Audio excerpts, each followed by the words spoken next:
আসসালামু আলাইকুম রহমতুল্লাহ। জান্নাত একজন মুমিনের আকাঙ্ক্ষার জায়গা। এই জান্নাত হচ্ছে মুমিনের চিরস্থায়ী ঠিকানা। এই জান্নাতে যেমন পুরুষ যাবে তেমনি নারীরাও যাবে।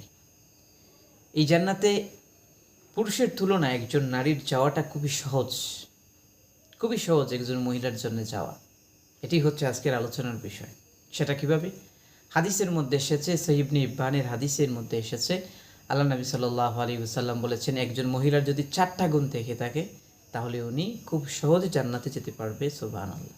এই গুণগুলা কি?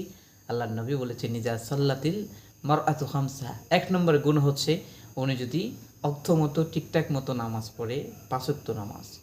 2 নম্বর, এই 2 নম্বর গুণ কি? আল্লাহর নবী বলেছেন, ওয়াসামাত শাহরাহা, তিনি যদি রমজান মাসের রোজা রাখতে পারে। 3 নম্বর গুণ, অহাফিজাত ফারজাহা, তার বিশেষ অঙ্গটা তার স্বামী ছাড়া অন্য কারোর সাথে এগুলো ব্যবহার না করা। 4 নম্বর গুণ কি? 4 নম্বর গুণ হচ্ছে ওয়াত আকজাউজাহা, সে যদি স্বামীর আনুগত্য করতে পারে, সঠিক ক্ষেত্রে যদি স্বামীর আনুগত্য করে, এই 4টা গুণ যদি একজন মহিলার থেকে থাকে, আল্লাহ নবী সাল্লাল্লাহু আলাইহি ওয়াসাল্লাম হাদিসে মুবারাকার শেষের দিকে তাকে সুসংবাদ দিচ্ছেন। কি সুসংবাদ?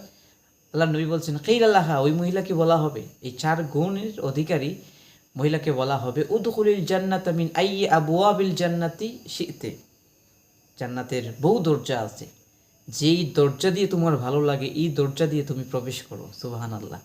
তাহলে কিভাবে একজন মহিলা যেতে পারবে? এই 4 গুণের অধিকারী হলে। আল্লাহ তাআলা আমাদের প্রত্যেকটা মা বোনকে এই 4টা গুণ হাসিল করার তৌফিক দান করুন। আমিন।